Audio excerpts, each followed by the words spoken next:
আমার মতো কে কে একই বিড়ম্বনায় পড়েছেন বলেন তো? কাস্টমার যখন মেসেজ দিয়ে বলে আমার একদম সেম টু সেম স্যাম্পল পিকচারের মতো ডিজাইন চাই, তখন আপনি কি বলবেন? এক্ষেত্রে কিন্তু কাস্টমারকে প্রথম থেকেই সতর্ক করে বা জানিয়ে রাখা উচিত যে একজনের হাতের কাজ আরেকজনের সাথে মিলবে না, এটাই স্বাভাবিক।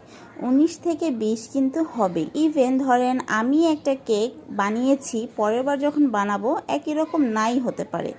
এটা কিন্তু আপনাদেরকে বুঝতে হবে।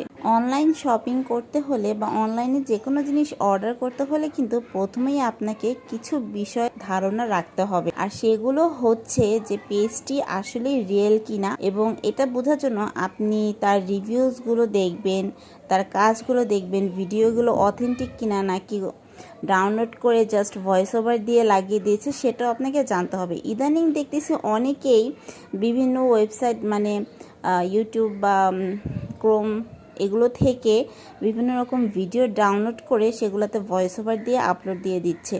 অনেকেই কিন্তু এটা বুঝতে পারে না, দেখে অর্ডার করে দেয়। এরপর যখন একদম কাজের ফিনিশিংটা ভালো পায় না, তখন তারা ভাবে যে সবাই বুঝি একরকম। বিষয়টা কিন্তু এরকম না। আপনি কোর্স করে থাকেন, কোর্স করে শিখুন কিংবা না শিখুন, কাজটা মেনলি হচ্ছে আপনার প্র্যাকটিসের উপর ডিপেন্ড করে। আপনি যত বেশি প্র্যাকটিস করবেন আপনার কাজের ধরন এবং সৌন্দর্য তত বেশি বাড়বে। আপনি কোর্স হয়তো 2-3 দিনে একটা কোর্স করলেন, আপনাকে রেসিপিটা দিয়ে দিল বা দেখাই দিল যে এভাবে এভাবে করতে হবে, এরপর আপনাকে হিউজ পরিমাণে প্র্যাকটিস করতে হবে।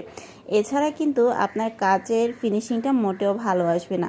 ইদানিং তো যে পরিমাণে বিভিন্ন পেজে দেখতেছি 500, 600, 1000, 2000, 2500 টাকায় একদম জাস্ট রেসিপি দিয়ে 1-2-3 দিনের কোর্স করায় দিচ্ছে, এবং সেই কোর্সগুলো করে অনেকেই কিন্তু পেজ খুলতেছে, কেক সেল করতেছে, এবং তাদের বিজনেস সম্পর্কে তেমন কোনো আইডিয়াও নেই।